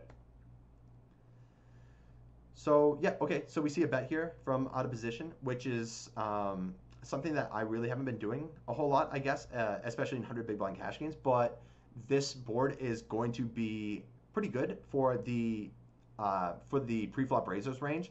Essentially, Pluribus has all combinations of the nuts here, and the button flatter does not. I would assume button is going to be 3-betting with hands like pocket kings, pocket queens always. Maybe it flats some pocket jacks here, but it's mainly going to be 3-betting. So the button is at a set disadvantage, but button also has hands like ace 10 and 10-9, but the flip side is Pluribus also has those hands too. So even though the button does have some nut combos, it doesn't have as many as Pluribus, and I think this is why you see some betting here by Pluribus as well. I also wouldn't hate a check from Pluribus here either. And what do you guys think about this overbet here on the turn?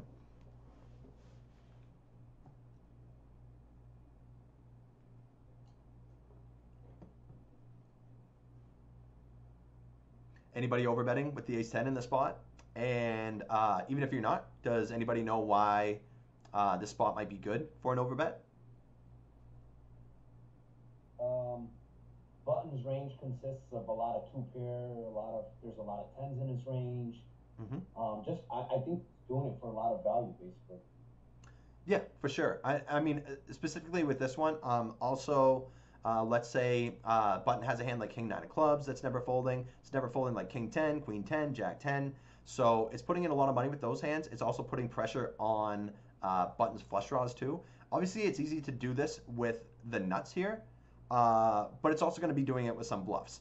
Like, for example, if it has a hand like ace 4 of clubs, I think this would be a pretty good spot for an overbet. Because, like you said, Narco, I think if button has a hand like king jack, king 9, queen jack, it's going to be in a really difficult spot when it faces a 2x pot overbet here. So if we can get hands as strong as 2-pair to fold here, Like, okay, so say we just bet like 3/4. I think it's going to be a lot easier for the button to call with a hand like King 9, King Jack, Queen Jack. But when we overbet here like this, we're really making things difficult on their lives. And if they do decide to call, we're getting more money in with like really good hands here and forcing max pressure on them when they have these like mediocre hands. So yeah, I think this is a really interesting spot. Obviously, like when we know our opponents are never folding a 10, it's pretty sweet to be putting in a lot of money when we have the absolute nuts here. We also don't block any pairs for value. Like we don't block any 2 pairs, potential like pocket 9s, and then we unblock clubs that are unlikely folding here as well. So I think this combo specifically is a really good spot for an overbet.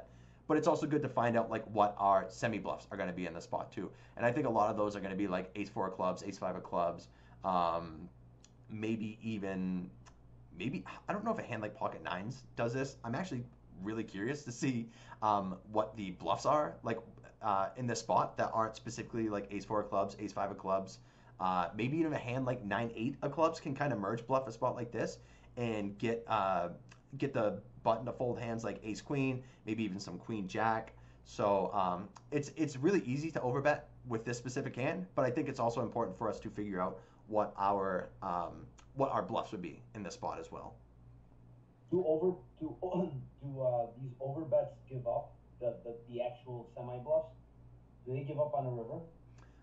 I guess it depends which one you have. I think most clubs are going to be giving up. Like I said, the ace high clubs hands are really like not our best bluff candidates because then we block a lot of Mr. Pink's auto folds. Like say we have a hand like ace-4 of clubs, then we block the times that that Mr. Pink has a hand like ace-9 of clubs, ace-8 of clubs, 4-5 of clubs, stuff like that they're automatically going to fold. So when we want to be following through here, I guess we more so want to be doing it with hands that unblock clubs.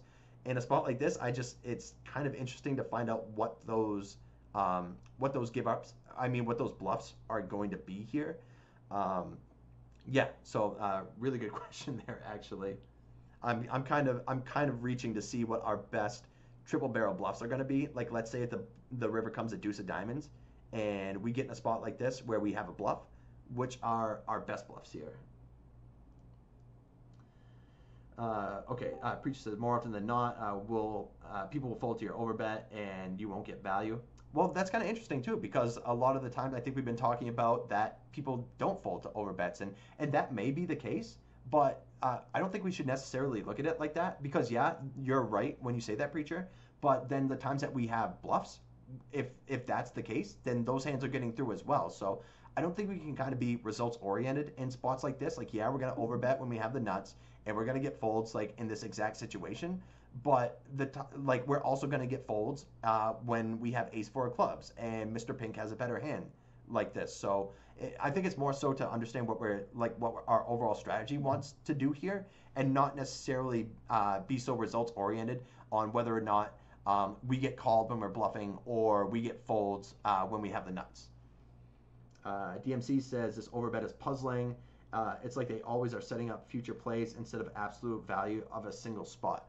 So I think I kind of understand what you're saying there. But again, I think this is a spot where we want to be more polarized because the board is so wet here. So like a lot of our ace kings and jack nines, like for example, aren't going to be betting here all the time because there's so many other hands that can be beating us.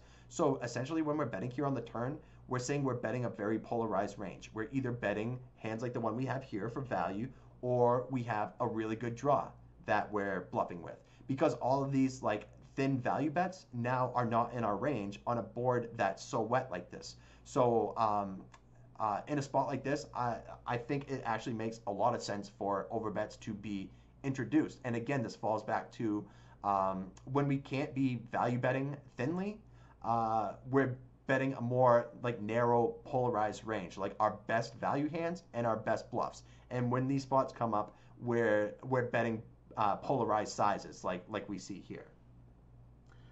Eflu says, so aces, kings, and queens are mostly folding, but ace-9 calling because aces, kings, and queens are blocking their bluffing range.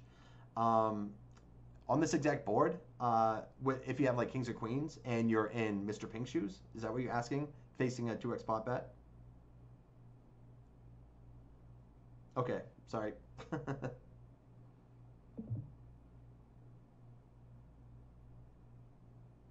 Oh, my bad. Bob Dog says that 10. Oh, previous. Yeah, my bad. Bob Dog says that 10 for the T for the 10 card is puzzling. Never seen that before. I'm not sure what you mean there. That's a move says if everyone is folding to your overbets, then you aren't overbetting enough. Yeah, that could be the case, for sure. That just means like if you're never caught bluffing, you're not bluffing enough. So yeah, I definitely agree with that.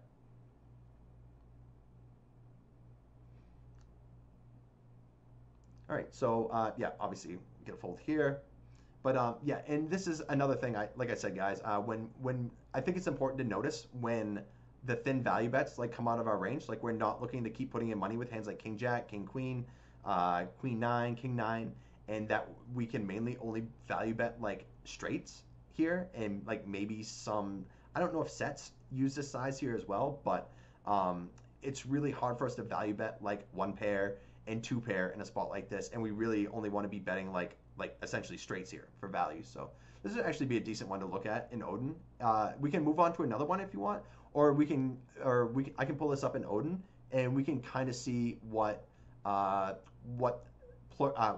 wants to be doing here on the turn, and if this kind of matches with Pluribus's strategy. So I'll leave that up to you guys. Do we want to take this last hand? Go ahead, Steve. This is the last hand, Kurt. Just maybe look it up in Odin. We could do a good evaluation on this hand. Let's do this last hand. Okay, because yeah, I'm actually like really interested to see what our semi bluffs are on the turn, and then which ones actually fall through on the river. I always like to study spots where I'm struggling to find the bluffs. King of Spades, Queen of Clubs, Jack of Clubs. And I think we were talking about earlier is that it's like flush draws are clearly like our easiest semi bluffs to be betting the turn with. But if we want to be giving up with a lot of those hands on the river, then what are our bluffs? I think that would be kind of an interesting spot to look at for sure. And then the other thing is we can kind of see if Pluribus's strategy and Odin's strategy mix here, or if they go together. So they don't have the half pot size introduced here, but it looks like third pot is going to be the most frequently used size. I would also agree with this as well. And you're going to see this on a lot of these Broadway boards. And this is mainly because if you have a hand like top pair, these boards really don't require as much protection.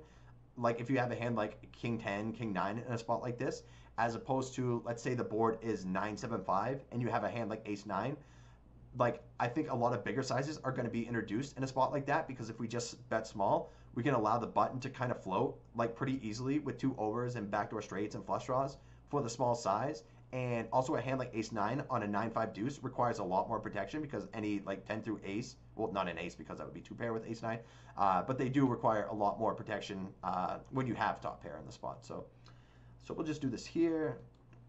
Turn was the 9 of diamonds.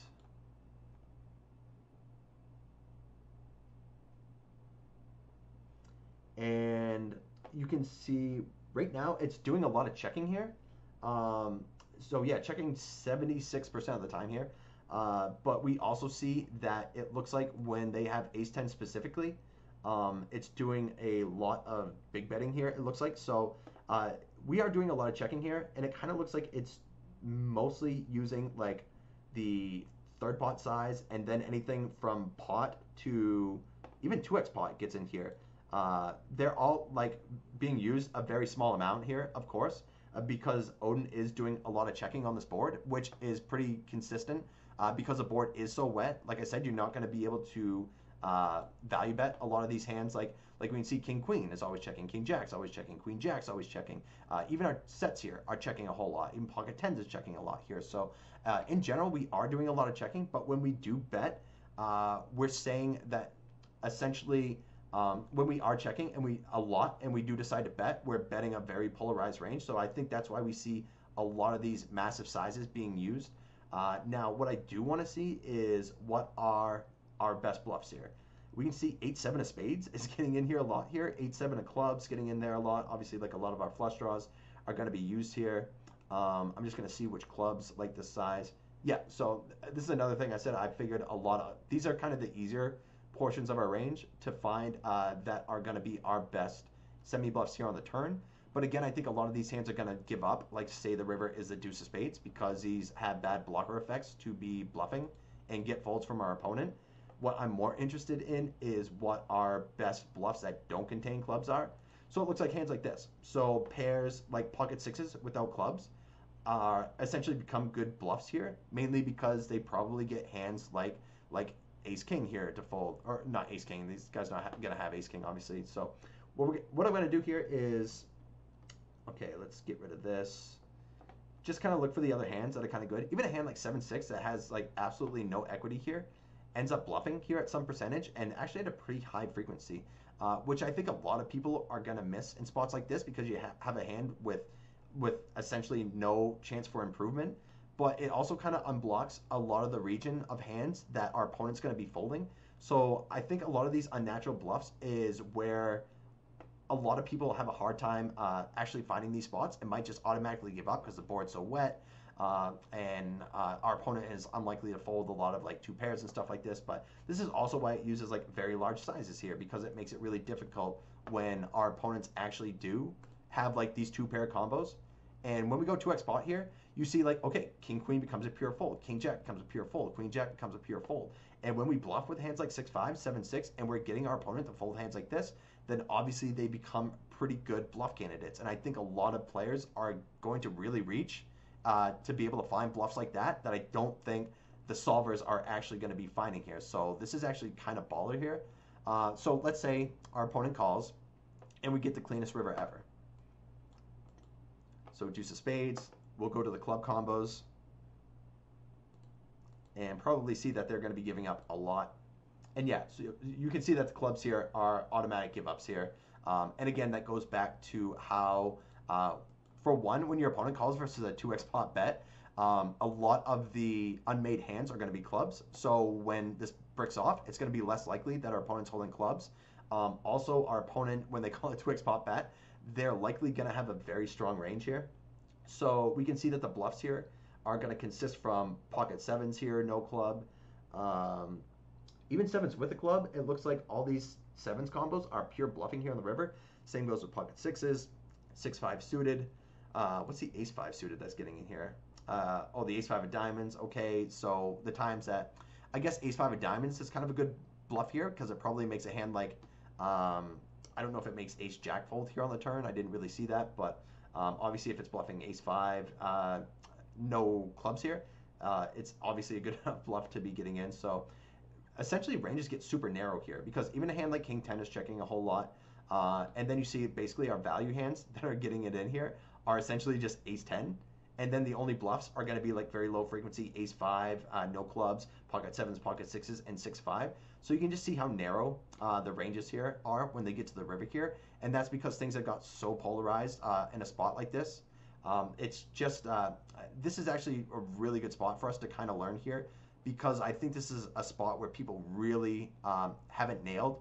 And even for myself, this is where Odin has been very beneficial for someone like me, who thinks that maybe sometimes we get decent bets, but Odin is clearly telling us that it can really only bet with its best draws, and it's absolute nuts in a spot like this. And this is why you see these very polarized sizings being used here. So is yeah, a shove here when they're betting with value? Yeah, it's only jamming here for basically 1.4x pot. And that's because we're repping a super polarized range here, and we want to be getting our opponents to be folding those. Let's see, so if we jam here, even king 10 here is folding at some frequency. King 10's a straight. So, and for one, I don't think that our opponents are ever folding a hand like king 10 in the spot. But if they're never folding, that means we're getting paid more when we do have the nuts in a spot like this. Okay, so it's never folding king 10, but it's pure calling a hand like pocket 10s here. And I think that's mostly because when we hold 2 10s, it's less likely that our opponent holds a hand like ace 10, as opposed to when we have a hand like king 10, we only block 1 10. So it's more likely that our opponent has ace 10 in a spot like this. So even though this seems like kind of like nitpicky, it's just kind of important to kind of get why Odin is doing what it's doing. So at first glance, it might look like, oh, why wouldn't it just call with a straight here? Like it only calls sometimes with king 10, queen 10, and jack 10, but it's always calling pocket tens. I think it's kind of important to kind of understand why it's doing that. So, yeah. I guess any other questions on the spot? We can kind of wrap it up here. We've just short of 2 hours here. I think there's too much to see any other questions.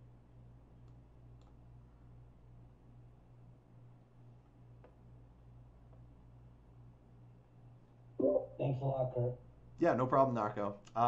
Hopefully things didn't get too convoluted with all this. I know, like, a lot of these things that I've been talking about, I want to break down in just, like, specific videos, like, once the mint launches, so you guys can, like, kind of recognize when we should be making certain bet types. Like, I know a lot of people have asked me a lot of questions about when we want to bet small, when we want to bet big, when we're betting polarized ranges, and when we can kind of like have thin bets where we use multiple bet sizes. So we will be covering that a little more in detail. So don't be like discouraged if some of this seems a little bit overwhelming. I'm going to make it a little bit easier for you guys to kind of understand when we want to be using like small sizes, big sizes, when we want to see bet like a high frequency, and when we want to be mixing our strategies. So yeah, if this seems like a lot, like don't worry about it. We will be deep diving into these subjects into a lot more, just to make things kind of easier for you guys and kind of pinpoint when you do get in these situations in game where you're able to recognize them a little bit sooner. So. Alright, sweet. Let's see what's going on. Thank you. Questioning my life, all those. No, some of this stuff's very, very, very high level, and like you got to remember too, like you're not always going to be playing opponents or playing this style, so there will be moments like that ace-6, ace-5 hand is a good example where like if you're playing opponents or playing very face up, you're probably going to very likely putting in a bet on one street. But once your opponents, it's good to understand when your opponents are at those very high levels, how you might make those adjustments. If you're playing guys like me and Kurt, how you might make some adjustments in hands when people's ranges are a lot more uncapped and our ranges aren't as face up as they seem. So it's definitely interesting stuff to at least understand at that level where you can have it in your repertoire if you need. And you saw some of these hands, like even a lot of the spots I'm seeing here, I'm not playing that way, or I haven't been playing that way, but it's good to get yourself in the mindset of understanding at least what that looks like. Yeah, agreed. My head burns from max EP. Nice E-flu. Was worth the extra lack of sleep. Nice, ESG. All good, preacher. Thanks for showing up again. E-flu says my blue line is going down like crazy. Last year, my red was going skyrocket. Now, which one? The blue line is because my graphs are slightly different. Because, like I said, I used to use Holo Manager, and now I have Poker Tracker. So I'm not sure which one you're using. I know red line is hands that you win without showdown. Is blue line hands that you're winning at showdown, if I had to guess? Non-showdown. Yeah, okay, cool. Yeah, it's always nice to have a pretty sweet red line, but I don't always think that's necessarily like the best way to go about it because, like for example, like obviously it's nice to win hands without showdown, like that's gonna be sweet, but let's say for example you're playing in games where people just like never fold anything. I don't think you should be so focused on your red line because, like, obviously against people who don't fold as much as they're supposed to, you're going to be less incentivized to bluff because your bluffs are going to be getting called more than they should be. So in that situation, you can kind of maybe just weight your river bets to more like value hands than bluffs because if your opponents are just calling down more than they should, you're going to be losing more money than you should when you're bluffing. So that would be like a little strategy would take to flip your river strategy with more value than bluffs, and your red line might not look as good in that example, but your overall winning percentage is going to look better because you've adjusted to that factor. DMC says, I'm getting some tips on which hands to turn into bluffs and what bet sizes they need in order to work, since there are two different aspects on the line. Yeah, for sure. And I think that's like another spot that we're going to kind of take a look into when it's good to bluff certain hands or like a lot of unnatural bluffs as well. Like for this example right here, like I said, even I was stretching to kind of find what our best bluffs would be on the river here. Like my automatic instinct wouldn't be to like take pocket sevens, pocket sixes, 6-5 to turn those into bluffs, because I figured we would need to be betting the turn with at least some sort of equity here. And obviously like sevens and sixes and 6-5 have zero equity in a spot like this.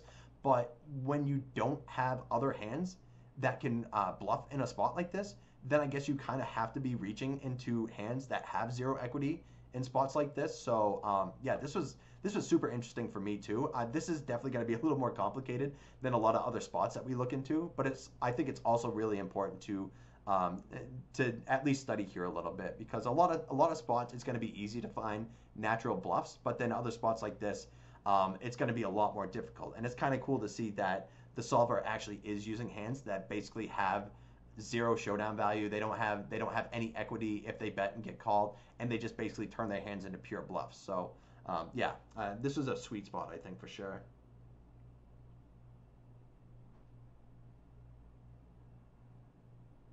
Yeah, any other questions you guys have?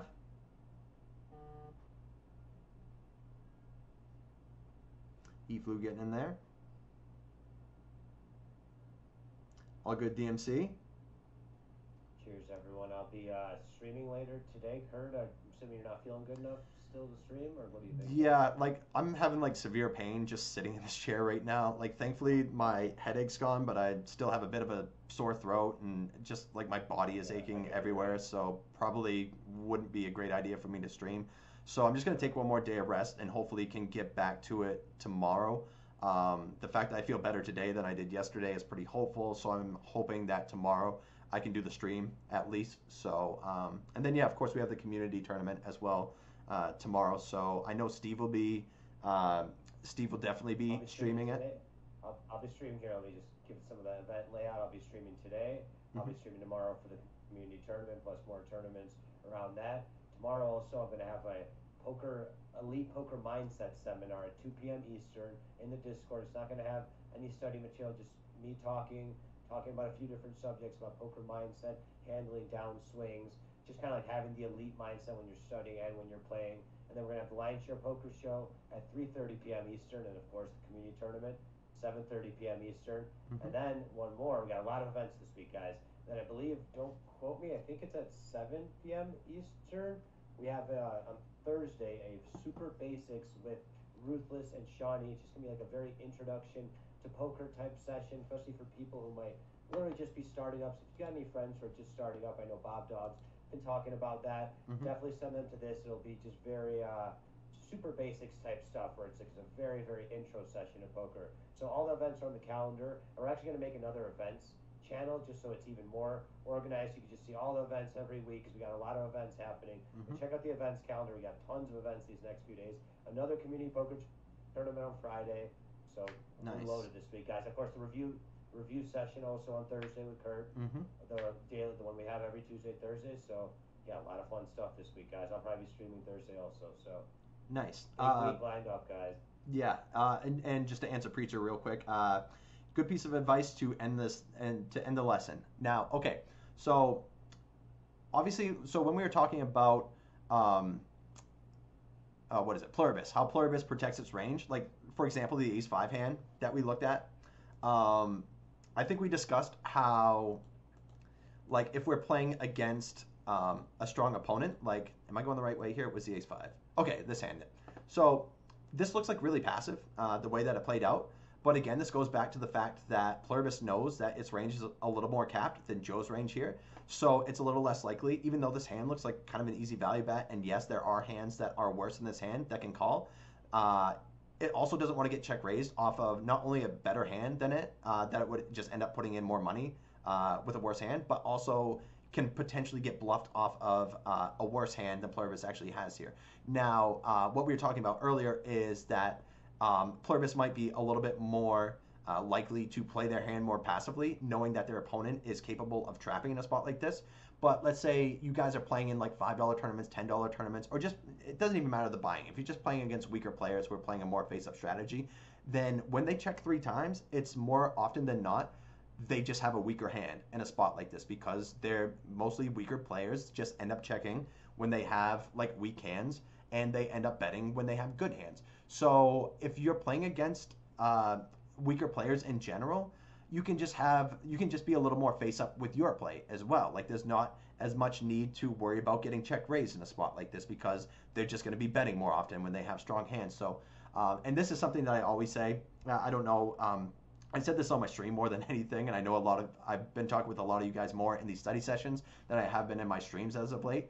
But in general, and it seems so silly, but when your opponent checks to you, just be betting a little bit more, because when they check, it's more likely than not that they just have a mediocre to weak hand that they're just going to end up folding, and then they're not going to have so many check raise bluffs in their spot.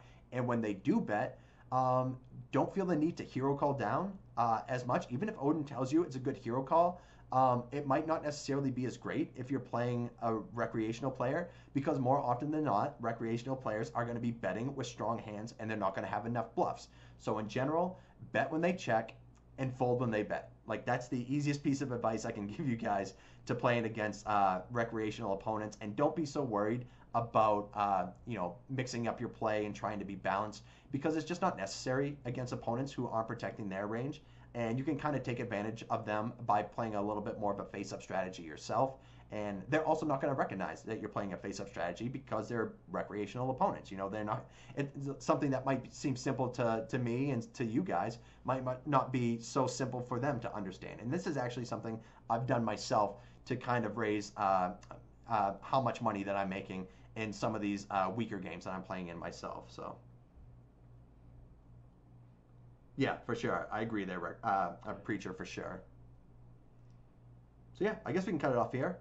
Again, if you guys do have any more questions about any of the hands we played here, feel free to ask in our poker seminar section or hand discussion section if you want me to do a little bit more of a deep dive. We did record this video as well. It should probably be out, I would guess, sometime tomorrow. I did just send yesterday's session with the Battle with Odin with Pete and I to Max today, so I would assume that will be posted in our video section at some point today.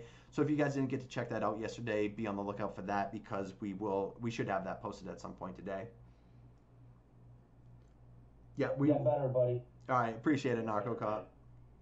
Appreciate you making this, man, with how sick you are. Everyone thank Kurt, because he's pretty sick and a big beast for even doing this. I bet he's barely sleeping, Well, luckily yesterday I did get a little bit more sleep as of the Battle with Odin. I was only on 3 hours of sleep, but yeah, I wanted to help Pete out with that. Since I'm not able to stream, I at least want to be able to bring these sessions to you guys. I should be okay for 2 hours here anyway, so not sure if it's COVID yet, Slammer, but I guess I'm going to proceed like it is, but not going to be going anywhere for a while. But yeah, happy to bring these sessions for you guys, and hope you're digging them as much as I am. So yeah, right. Yeah. Sounds like you have what I had, so some NyQuil does the trick at night, because I couldn't get any fucking sleep for the first 2 days. Really? Yeah, for me, it's just been like, it's not that I can't sleep because I'm very tired, but it's just my body is so achy. I can't get myself in a comfortable position to sleep. So I think that's been the biggest struggle for me as of late. So yeah, my body essentially feels like I've been working out super hard, but I haven't moved a muscle in like 2 days here. So I know something's got to be wrong. Exactly how I felt. Like I the first 2 days I didn't sleep because of that, and then the third day my brother's like, just take some NyQuil, and it helped a lot, because dude, you need rest. Yeah, for sure. So I might actually look into that. So appreciate the heads up with that. That should make me sleep a little bit easier. So appreciate the you need Vicodin. Yeah, couldn't we all, right?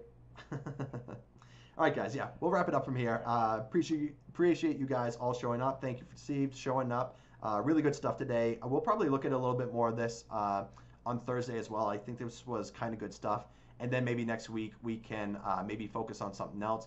Maybe even review one of Steve's streams, maybe one of my streams. And if you guys have any more advice for things that you want to cover in the future, just let us know, and we'll be happy to bring these to you guys in later study sessions. So yeah, thanks again, guys. This was a lot of fun, and hopefully we will see you on Thursday. Thanks, guys. Have a good one.